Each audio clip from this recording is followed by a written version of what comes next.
It was clear that the tired woman was exhausted from looking into her eyes. Only her children were there. And they were too little to be behind the wheel. It was critical that she get the hospital immediately because her breathing was laborious and heavy. Has her hubby disappeared? She sank to her knees, clutching her stomach in agony. The cheerful New Mexican Rosetta Sanchez, 38, had always wanted a big family. Her golden heart and boundless desire for children shone through in her contagious smile. Michael, her husband, agreed with her that she wanted a house full of children. Growing up in a little town in New Mexico, Rosetta yearned for a large family. At the age of 25, she had her first son. Over the next 12 years, she had one more kid per year, for a total of 11. A flurry of doctor's visits, school drop-offs, and diaper changes ensued in her life. Rosetta liked being a mother despite the continual hardship. Her husband was a contractor, and she was an aide for a decorating business. Both of them had regular jobs. Their family was happy, fed, and clothed. Even though money was tight, Rosetta would start her day by whipping up breakfast for her family, which usually consisted of eggs, bacon, and toast. She would start her day by preparing 12 eggs, 33 packs of bacon, and 22 loaves of bread. The kids sat down at the kitchen table as soon as they woke up, rubbing the sleep out of their eyes. The scenario was animated by the variety of ages and personalities present. While the bigger children got dressed independently after breakfast, Rosetta assisted the smaller ones. She then took the kids to school in her car. The family's large vehicle easily accommodates all of them along with their backpacks. Laughter, conversation, and the occasional argument filled the air during the journey. Rosetta went back to her house to go to work once she dropped them off. She was able to be there for her kids whenever they needed her because she worked from home.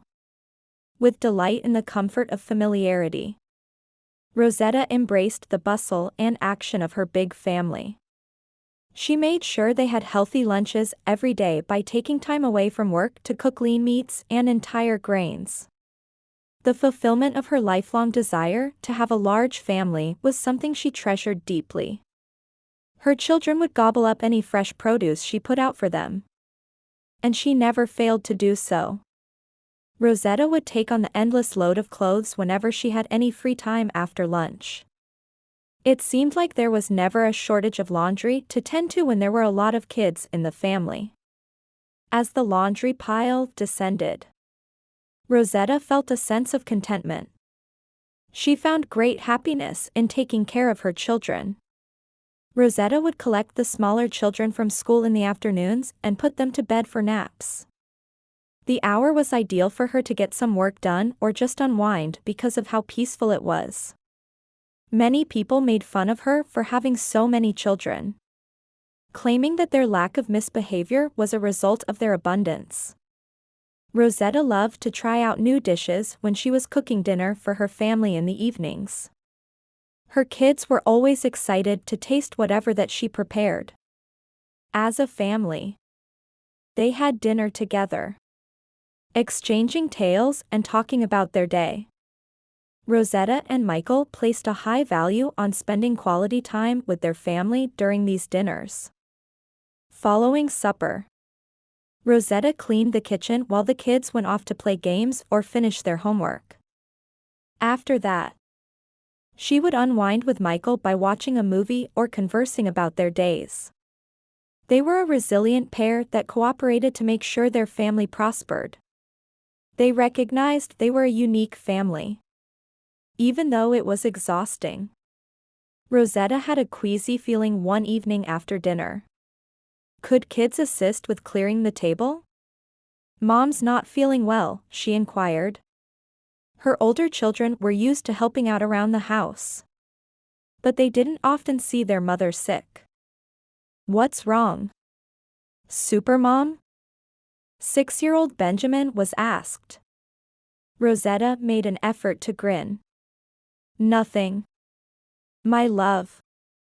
Perhaps Mommy overindulged in her dinner.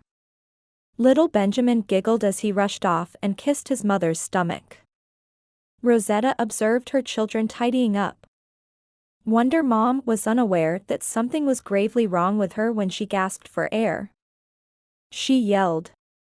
Michael. Michael. She asked the oldest. Who was in front of the TV? Where's your father? Stephen. 12. Shrugged his shoulders and kept staring at the TV without even looking up. With a knot in her gut, Rosetta stumbled toward her bedroom. But before she could open the door, a horrible event occurred. Suddenly, she experienced dizziness. She slumped to the floor, senseless. Realizing it was too late, Allison, 7 years old, heard the impact and bolted from the bathroom. Aid. Mom went down. Come here. Stephen. Come here, she cried. The kids sprinted over to join their mother. When Stephen called out to his father, Michael stormed inside the house. He asked, looking from his children's expressions to Rosetta's mangled body on the ground. What's happening? Michael hurried to his spouse and took her pulse. Her breathing continued. Saying, "Thank God," he exclaimed. Stephen. Go tell Mrs. Lynch next door that we have an emergency and ask her to come over to watch you guys. With a nod, Stephen hurried out the door. Rosetta was carried by Michael to the automobile. Despite her large frame, he was able to support her because he was used to her weight. In just 6 minutes, he drove from the house to the hospital, not even stopping at traffic signals. Emergency personnel was waiting for them when they got to the hospital. As his unconscious wife was taken into a sterile, white hospital, Michael gazed in terror. 20 minutes later, Dr. Johnson emerged. Is she? With frightened eyes, Michael inquired. She is doing well. The doctor reported that she was conscious and stable, Michael said to her. Can I see her? The doctor gave a firm yes. That's fine. But don't agitate her, response. Michael said. Doctor. Thank you. He dashed into the hospital. Sitting on the bed, Rosetta had a dejected and pallid expression. Oh. Michael, she replied, putting her palm over his. The physicians are still testing more patients. They speculate that it could be hypotension, Michael said. He gave her a forehead kiss. Just unwind. You're going to be all right. My dear. Rosetta had faith in her spouse. But right then she wasn't sure. As he stepped inside, Dr. Johnson's face betrayed his confusion. I have contacted your previous doctor and am now familiar with your medical history, stated the doctor. Michael, your gynecologist, was not paying attention. Dr. Singh, do you feel okay? Michael fixed his piercing gaze on the physician, with a gentle hand on the visitor's armchair's back. Dr. Johnson said, it would be best if you could take a seat for this. I need to conduct more tests. As she worriedly lay on the examination table, Rosetta tried to make sense of Dr. Johnson's decision to summon Dr. Singh. Although she had a perfect track record of trouble-free pregnancies, she was nonetheless prepared for anything. Her anxieties intensified when Dr. Johnson asked for a urine sample. "Rosetta, you are incredibly fertile," the doctor said after a thorough examination. He smiled. "You are going to be a proud parent to a big family." When he checked Rosetta, the stethoscope felt icy against her chest, and a tornado of emotions swirled through her. She was filled with anticipation and nervousness, fretting over possible problems. Her medical history had taken Dr. Johnson by surprise, so she had to undergo more testing. Rosetta was astounded and delighted by his revelation of her high reproduction rate. The idea of a large family has long been her desire. Michael and she were looking forward to raising their 2 sets of twins. Nonetheless, an ultrasound was scheduled since the doctor was taken aback by her medical history. He stepped out of the room for a second before coming back with some paper. Starting with, "Well," he said next. "Congratulations seem to be in order," the smiling doctor added. "You're pregnant." Sickness washed over Rosetta like a wave. Is this the doctor's opinion? Again. How is my body going to deal with this? She sobbed, assuring her. "I'm confident you'll be fine with child number 12, he spoke lightly. Since Rosetta was only a few weeks along in her pregnancy, the doctor could not give her any firm answers at that time. Returning to the doctor's office a month later, Rosetta and Michael went hand in hand. As the doctor checked her out, they waited with anticipation for the happy news, "You're having twins." As Michael and Rosetta embraced and laughed, they both broke down in tears of joy. Michael was worried about the financial strain. Even if he was happy, they might pull it off, but it would be quite an accomplishment. He promised Rosetta he would work harder and save more money so she wouldn't have to worry while she was pregnant. Rosetta was in excruciating pain and anguish by the time she was 6 months along in her pregnancy. Quickly, Michael had her taken to the doctor. While she was waiting for her appointment, Rosetta envisioned her family expanding and the joy that a new baby would bring. She caught the doctor off guard when she showed up at the doctor's office. Taking into consideration the difficulties of her pregnancy, he requested that she remain to go over her medical history. Fearing for her and her unborn child's welfare, Rosetta had faith in the doctor despite her worries. The results of the doctor's second ultrasound left him speechless. His first suspicion was that Rosetta was pregnant with a tumor, but additional testing cleared her of that. His expression betrayed his fear when he stared at her, attempting to make sense of the shocking discovery. With the diagnosis, he didn't want to take any chances. The ultrasound technician was shocked to find not 1, but 2 infants in Rosetta's womb, hidden underneath their bigger brother. Rosetta was indeed expecting triplets, 2 boys and 1 girl, according to the doctor. Rosetta could not believe it. "You are carrying triplets," the physician reiterated. Beneath his brothers had been another young boy, same in size but in great health. Michael gave Rosetta a hug while tears were running down their cheeks. Their pleasure was overwhelming when they realized they were going to have triplets. There was a lot of anticipation and enthusiasm during the following several months. Michael was working harder than ever, and Rosetta's tummy continued to grow.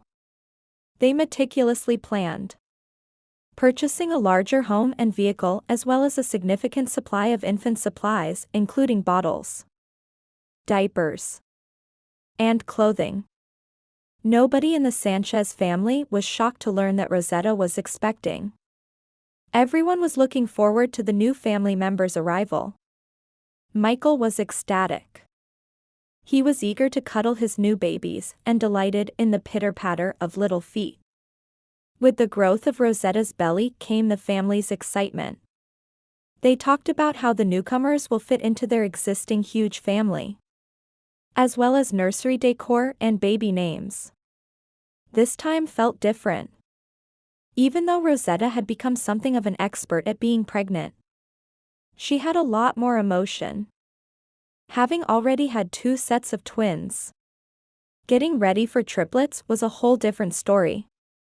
The months passed very quickly, full with happiness and a little anxious expectation.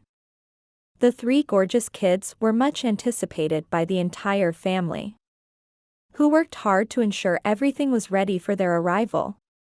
The Sanchez family was overjoyed when she was about to welcome 14 children into her home. It was almost hard to imagine that there will be 3 new babies instead of just 1 or 2. Rosetta was first a little nervous, but when she felt the soft kicks and movements of the babies inside her, she knew she would always adore them. The triplets' birth was anxiously anticipated by the family during the ensuing months. With 3 cribs, 3 changing tables, and 3 of anything else they could think of, they completely revamped the nursery. Rosetta's other children, who ranged in age from 2 to 16, enthusiastically welcomed the new adventure and were overjoyed at the idea of having 3 more siblings to play with and assist with taking care of. But Michael worried about how they would provide for such a big family and feed so many people. He was determined to meet his family's demands, so he started looking for other sources of money, taking on new jobs, and putting in longer hours at work. He wasn't sure if his efforts would be enough though. As Rosetta and Michael prepared to meet their triplets, their first set, their delight was evident. Painting the nursery and buying newborn clothes were part of the preparations. The announcement of the 3 new siblings delighted Rosetta's older children, who were looking forward to their arrival. Rosetta was more tired than normal as her pregnancy progressed. Yet she never wavered in her commitment to her duties. She persisted in cooking, keeping the house tidy, and providing her kids with steadfast love and devotion. Michael warned her that stress has a harmful influence on the infants. Rosetta became even more excited when the deadline drew near. Her heart raced with excitement when she prepared to meet her newborn children for the first time. Michael was just as excited as anybody else to finally see his children. Despite his anxiety, he had worked extra and saved a lot of money, so he was sure they could get through the first few months. The anticipation in the family grew as the due date drew nearer. Michael missed work to be there for the delivery, and the kids made bright signs to greet their new brother. Rosetta prepared her busy home to welcome the infants with open arms as the momentous day drew near. The triplets' impending arrival prompted Rosetta's loved ones to gather around her, showering her with encouragement and affection. Knowing that she would require more than just her husband and the physicians to bring the 3 babies into the world, Rosetta wished that everyone could be there when she went into labor during their discussion about the impending delivery. On the appointed day, Rosetta began to labor, and Michael, his heart pounding with a mixture of anticipation and fear, escorted her to the hospital. Michael was anxious as usual, but he was on edge today. At the same time, Rosetta kept her cool, even though she was clearly excited to meet her babies. The medical staff was well prepared, so they hurriedly accompanied Rosetta to the delivery room. Michael paced nervously in the hospital waiting room as Rosetta went through the agony of giving birth. Having delivered a single baby before, Michael was aware that carrying triplets would be an extremely challenging and risky endeavor. Everyone in Rosetta's family came together, knowing how important this time was to her. and they were all committed to making it memorable. Everyone in the birthing room was ecstatic when Rosetta brought the triplets into our world. The first child, a small girl, met all of the expectations. The second child, a son, was just as endearing. A little but healthy newborn boy.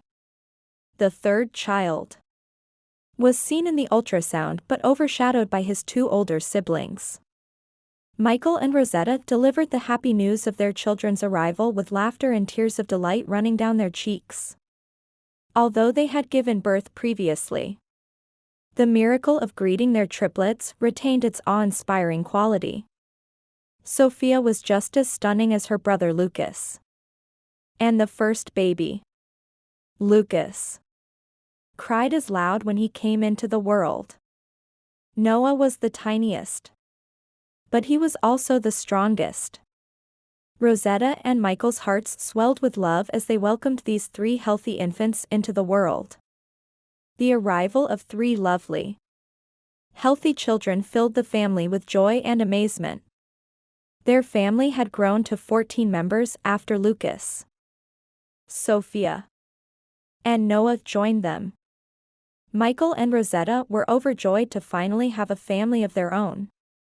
And they couldn't wait to see their children grow up together. Michael was overjoyed to have 3 new infants. But he was concerned about how the family would pay for all of their medical care. "I'm going to have to take on extra hours at work," he pointed out. "There would be a way to make it work," Rosetta assured him, her optimism shining through her anxieties. No need to fret. The older children of Rosetta were overjoyed to have new siblings and couldn't wait to play with them. The excitement of the whole family was evident when they welcomed their new members. Michael, meantime, was working hard to provide for his expanding family. In order to be a present father, he made it a point to spend quality time with his other children. He was doing okay, so far. The Sanchez family weathered the frenzy of diaper changes, feedings, and restless nights that characterized the next 3 weeks with grace. Rosetta was born with a gift for nurturing infants. And Michael was all kinds of encouraging. The older kids formed a small helper team for their parents by taking turns carrying the infants and helping with household tasks. The well-known baby's individual characteristics came to light when they got older. Being the quiet one, Noah was happy to sit and take in his surroundings, which was a mirror of the time he had spent hidden in his mother's belly. Sophia was the cutest of the lot, her grin brightening every space. But Lucas was the most energetic, constantly on the go and exploring everything in sight. As the kids got older, Rosetta never wavered in her commitment to her family, always prioritizing their needs before her own. She gave up a lot to make sure her kids had a good education and a secure environment. She persisted in her goal of creating a joyful and caring home in spite of the challenges of parenting a large family. Her kids were well behaved, and she felt secure in her abilities as a fantastic mother. As time passed, Rosetta and Michael saw their kids grow up to be content, healthy adults who cherished one another dearly. Despite the fact that raising a big family was unorthodox and took up a lot of her time, Rosetta had no regrets about her decision. It was, she thought, the best choice she had ever made. As the Sanchez family gained notoriety in their neighborhood, neighbors would frequently stop and pay their kids admiring glances when they were out. When Rosetta wasn't rushing around, she didn't mind the attention. Rosetta would explain that there just wasn't enough time for everyone. And photos with fans frequently took longer than expected since they wanted to meet every youngster. The triplets' 1-year birthday was celebrated with a lavish party by the family. A variety of family members and friends showed up to take part in the celebration, along with cake and balloons. Rosetta went all out, booking live acts such as a magician and a punk rock band. Feeling pleased and proud of herself, she turned to face her family. Rosetta thought she was the luckiest woman alive. Together, Sophia, Lucas, and Noah did everything, including going to school, playing sports, and starting a band. There was always so much love and joy in the Sanchez home. They welcomed and relished the opportunity to be the focus of attention. Rosetta had achieved her goal of raising a big family. She was devoted to her 14 gorgeous children and loved them unconditionally. She couldn't wait to see what amazing feats they would pull off in the future. In spite of the highs and lows, the Sanchez family never wavered. Rosetta and Michael loved each other and their kids more and more as time went on. They were grateful for each child since they understood that their family was their greatest blessing. They viewed their kids as their own personal army, supporting one another no matter what. Rosetta and Michael's devotion and affection were ultimately rewarded. Their offspring grew up to be loving, prosperous people who each brought something unique to the world. Rosetta and Michael understood that despite all of the difficulties they would face along the way, their undying love for one another and their family would always get them through. After watching the first story above, do you have any thoughts? Feel free to share your opinions in the comment section. Now, let's watch another similar story. Carter sought solace in the forest as night fell and light started to wane when he made his way along the seldom-used mountain road. Upon noticing a lone stranger along the highway, his tranquil excursion was abruptly halted. The sight of a little girl standing alone, as if bewildered, shocked him when he cautiously approached. She broke the silence with a soothing but unnerving account of her presence, exposing a terrifying story of unanticipated peril. She began to describe what had brought her to this remote location, and Carter's complexion turned white. Her account revealed a string of strange events that surpassed his wildest suspicions. Carter had an overwhelming feeling of terror as what had appeared to be a tranquil retreat now hinted to a darker, more disturbing mystery, suggesting hidden dangers hiding in the shadows. At first, Carter didn't believe his sight. He couldn't fathom how someone could become stuck so high up the mountain, seemingly cut off from all contact with humanity. Unfortunately, or perhaps foolishly, some people were just that way. He approached the figure, but when he got closer, he saw that it was a youngster, not an adult. The situation was already stressful and confusing, but her small stature and delicate demeanor stood in sharp contrast to the untamed environment. As Carter tried to make sense of how a small girl could wind herself so far from help, a wave of anxiety and perplexity washed over her. They were encircled by the howling wind, which carried with it the aroma of pine and the faint cry of an unknown animal. Carter slammed on the brakes, got out of his car, and ran to the shocked girl. She kept her cool as calmly as if she was a pro at navigating the lonely mountain road, even though he was really worried about her. But Carter just couldn't ignore the feeling that something was seriously wrong. Discovering a youngster of such a young age in an isolated and perhaps dangerous place was incredibly disturbing. Carter noted the girl's eyes, which were exceptionally sharp and revealed a wisdom beyond her years. When they moved closer, his curiosity and worry were piqued by the resiliency concealed beneath her composed exterior. He pondered the fate that had brought her to this desolate spot and whether or not there were any concealed threats in the area. The unease caused by the unknown compelled him to act quickly to protect her. Carter started asking the girl a lot of questions out of increasing concern. He had to know her name, her destination, her parents' whereabouts, and the reason she was alone in such a remote place. The girl could only offer succinct responses, clearly surprised by the flurry of inquiries. Still, Carter's anxiousness increased despite her scant reactions. As he attempted to piece together the riddle of this unexpected encounter in the bush, his mind raced with potential outcomes. His anxiety grew with every second that went by while he considered whether to help her or call the police. Carter's instincts told him to tread cautiously. Evaluating the risks against his obligation in this uncomfortable circumstance, not knowing what the hazards were in leaving her alone, the youngster identified herself when Macy and said that her parents were waiting for her at the top of the mountain. Carter was shocked by Macy's self-assured smile and nod when he inquired about whether her parents knew that she was climbing alone. How could any parent allow their child to travel alone on a journey this dangerous?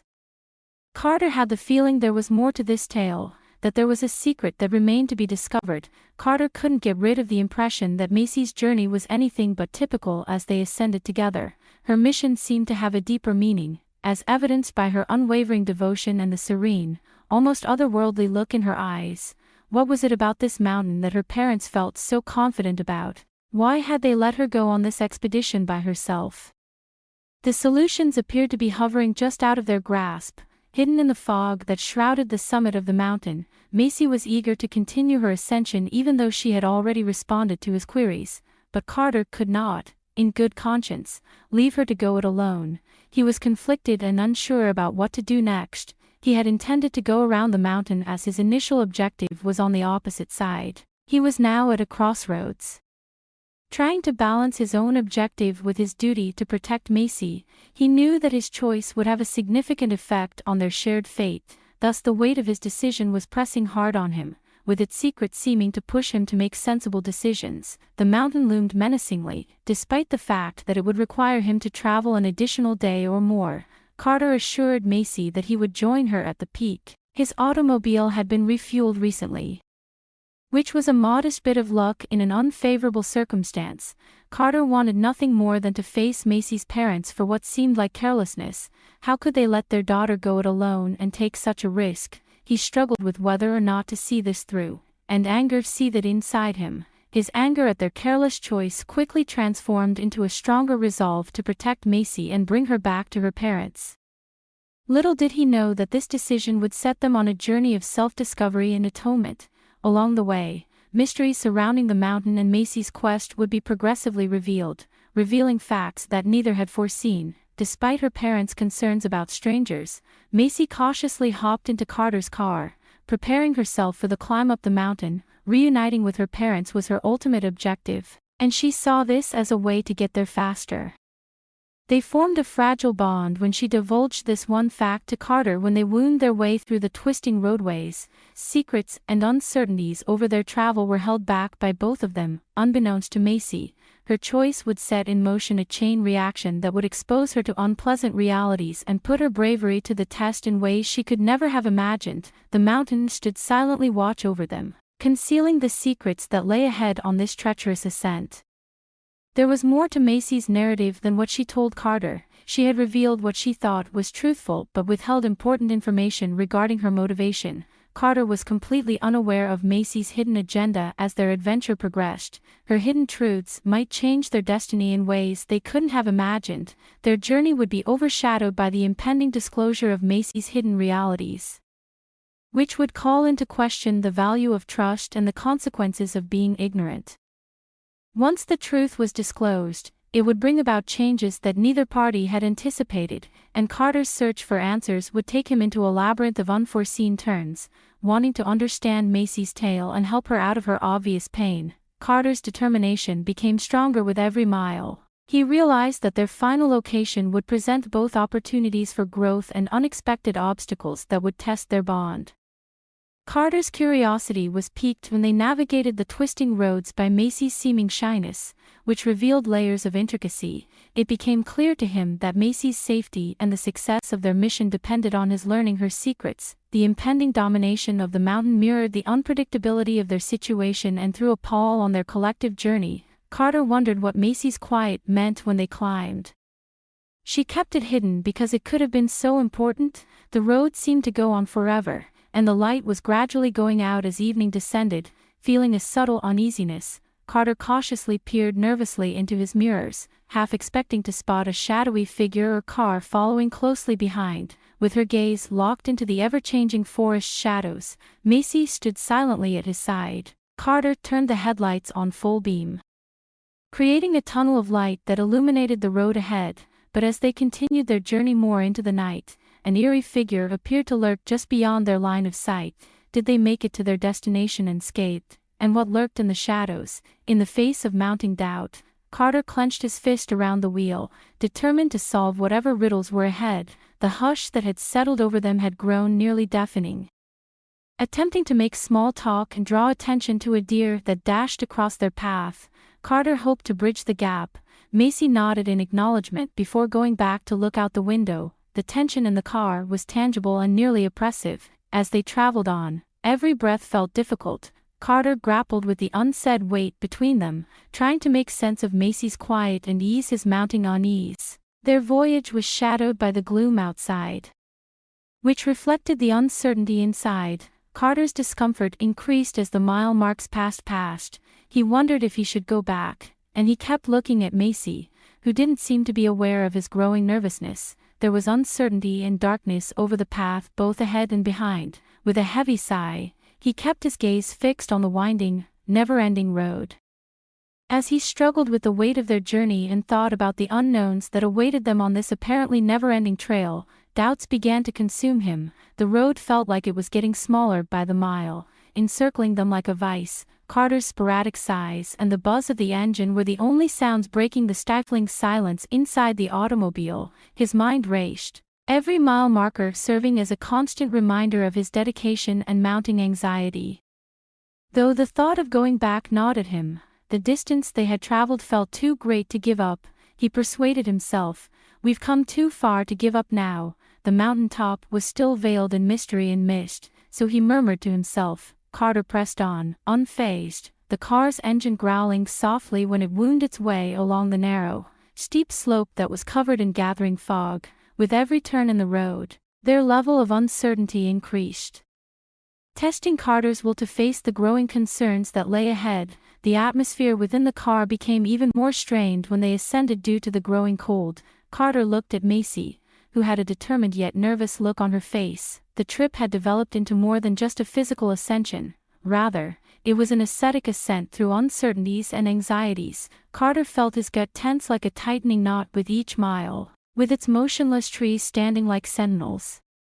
The woodland crept closer. Macy shifted next to him, her tiny hands clenched together. "Not much farther now," Carter muttered, comforting himself more than Macy. The road ahead started to level off, indicating that they might not be far from their objective. A sense of unsaid anxiety permeated every moment as the air swelled with anticipation. How would the mysteries that had enthralled them both be resolved? And what waited at the conclusion of their journey? Macy remained silent, her anxious mood a sharp contrast to the calm environment. Carter's head was buzzing with questions, each one making the automobile feel heavier. Had he acted well in bringing her here? Carter eventually came to a stop where the road terminated and the rugged terrain started. The lonely mountainside was ghostly lit by the car's headlights. He let the engine run for a short while before switching it off. Engulfing them in the utter solitude of the wild, they looked around. But there were no lights or signs of life to greet them, only the ominous silhouette of the mountains and the chilly, starry sky overhead. A sensation of dread enveloped them when the bitter silence descended. What mysteries awaited us in this remote location? There was a tangible sense of suspense in the air, as if there was a shocking discovery hiding somewhere in the shadows. Untold stories seemed to murmur with every wind ruffle. They were compelled to expose the secret truths by the huge emptiness that seemed to be closing in on them. After getting out of the automobile, Carter looked over the barren landscape for signs of Macy's parents. The region was eerily quiet, broken only by the faint sound of the wind as it fluttered through the trees. He turned to look back at Macy, hoping she would give him some direction or advice. But all she did was open the car door and step out, her face invisible in the dim light. With each passing second, the palpable tension in the air grew thicker. How had this place come to be? Why was there such a profound hush upon their arrival? Carter had an uneasy sense of unease as the stifling silence encircled them. Something was really wrong, and they were about to face a much more terrible reality than they had imagined. Carter saw that they couldn't back down now that the night was drawing in, swiftly blending into the mountain shadows. Macy leaped away from the vehicle with little notice. Carter, startled, hurried after her when he called out to her in the darkness. The path was perilous, and there were concealed hazards at every turn. Macy moved with an unanticipated tenacity, effortlessly negotiating the uneven terrain, and then fading into the moonlight like a ghostly figure. Inquisitiveness and concern battered Carter's heart. Tell me what she saw. With whom was she guiding him? Instinctively, he understood that whatever lay at the conclusion of their pursuit might hold answers that could alter their entire worldview as he relentlessly pursued her across the deserted countryside. Macy's figure raced ahead, towards a lonely, shadowy shape, a rundown old house. As Carter forced himself to run faster, he let out short, irregular breaths. The mansion remained motionless, its shadowy windows gazing out like lifeless eyes. Carter, who was having trouble keeping up, strained to see Macy as she disappeared around the bend in the house into the haze of the unknown. He felt a creeping fear. The unsettling stillness had intensified Carter's anxiety when he drew closer to the frightening building. As if secrets were concealed within, he sensed that they were getting closer and closer to the massive entrance, and that any moment now would bring a revelation that would alter the course of their lives irrevocably. Macy had vanished around the bend, so Carter cautiously continued to gaze around the curve. The eerie moonlight that shone on the crumbling facade only added to his unease.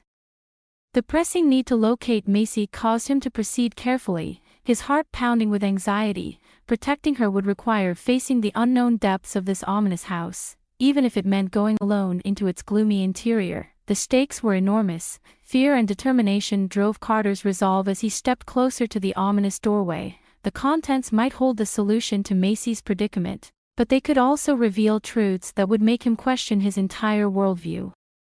The real test of bravery was about to start when he stepped across the threshold, sending a chill down his spine. Carter faced the house with dim windows staring at him. The structure was eerie due to years of neglect, with weathered wood and peeling paint. No light or sound passed through the windows. The mansion seemed silent, a nighttime sentinel watching with unnerving patience. The ancient edifice creaked sometimes, but Carter was engulfed in silence. Each moment has silent secrets waiting to be revealed. Carter hesitated at the entrance, knowing that entering might reveal secrets that would change his view of this fascinating location. He followed Macy's last known path to the back of the house, where an overgrown yard battled the abandoned structure. However, Macy had vanished like a ghost. No tracks or broken branches betrayed her passing through the thick leaves. Carter felt uneasy and lost. As if Macy had been absorbed by the house's weird silence, Carter, driven by determination, realized that removing this impenetrable facade was essential for discovering Macy and confronting the mystery that blanketed this secluded spot in quiet. He felt her presence in the dense greenery and shadows whispering secrets. Carter became more desperate to find Macy as each instant passed, plunging him deeper into a mystery where every turn brought a shocking clue. The old, seemingly untouched front door was difficult to open. The windows were too high or narrow to enter. Carter searched every nook and crevice, but the mansion felt like a fortress, defying intruders and thwarting his urgent search. Carter believed Macy had entered despite these challenges. He focused on the solid main door, determined to locate a tool, lever, or improvised key to break the unyielding barrier. Carter wanted to discover the house's secrets beyond saving Macy. He hesitated at the door, regaining his composure, then kicked hard. The door creaked loudly before opening, revealing a reverberating quiet. Carter drew a deep breath and crossed the threshold, bracing for the unknown mysteries beyond. He felt uneasy when the room stretched out before him in an eerie half-light. Carter kept his eyes peeled for signs in the deep silence that appeared to hold secrets. The corridor, unusually clean with sleek floors, reflected the feeble light. The neglected appearance and pristine interior raised many doubts in his mind. As he explored the mansion, he saw exquisite moldings, framed paintings, and elegant furnishings, all in perfect condition. The strange ambience was enhanced by the slight smell of old books and wax. Their voice broke the strange calm of the abandoned mansion, echoing through the corridors and fading with each unanswered call. Carter's anxiousness and urgency increased with each unanswered cry when he sought for Macy. He determined to find her before time ran out. As each corner showed silence, Carter's thoughts of loved ones and delight contrasted with his harsh reality in the oppressive quiet. Defiance burned within him despite the darkness. Despite his frail hope, he was determined to escape gloom. His hands found a supply stash, suggesting a planned stay, though he feared protracted captivity. He was relieved to survive. Time passed in Carter's lonely life as days blended together in a repetitive loop of meals and empty water bottles. The rhythmic sound of his breathing or the creaks of the settling house were the only sounds that periodically disturbed the silence. This monotony turned to become his daily survival routine, and he clung to the hope that each meal would bring him one step closer to eventual release despite the overwhelming weight of isolation. Just as the heavy silence was about to swallow him whole, a regretful, almost audible voice said, "I'm sorry." Carter felt a flicker of optimism return with this brief sound. Macy's voice, heavy with remorse, shook in the engulfing darkness as he tried to make sense of its familiarity. She wavered, her justifications for her role in Carter's situation pouring out in tentative tidbits and dodges. Her statements began to expose the intricate web of dishonesty she had become entangled in. Carter struggled with conflicting feelings: betrayal, deepening knowledge of Macy's attachment, and pity for her predicament. Carter put on a brave face of collected serenity, determined to use this newfound knowledge to his advantage. He made subtle suggestions that having access to Wi-Fi may make his imprisonment easier and that he might plan his escape via the connection. Carter's statements held a threat in this high-stakes meeting with Macy because his freedom was at risk. Following a tense period, Macy slipped under the door a slip of paper containing the Wi-Fi password. Carter embraced the moment, his heart pounding with optimism that each type would take him one step closer to freedom. He sent a message to the authorities, describing his position and circumstances as soon as possible, sincerely hoping for a swift reply. His phone soon beeped, and he heard a comforting voice say, "Help is on its way, remain composed." He waited for his rescue. Feeling a mixture of relief and fear, the stillness was broken by the sound of sirens, announcing that the cops had arrived outside his locked area. Carter hammered on the immovable door, his shouts resonating into the darkness as his captors panicked, recognizing they were running out of time. At last, officers in uniform broke through and led him to safety. Their existence served as a ray of hope. Carter stared at the guy and woman being carried away in handcuffs when he settled into the police vehicle. His ordeal came to an end with their arrest, but a new chapter began. Carter was determined to help Macy and decided to adopt her in order to provide her with the security and affection she much needed. After watching the stories above, do you have any thoughts? Feel free to share your opinions in the comments section. If you enjoyed our video, please like, subscribe, and share our channel. That's all about today's stories. See you next time.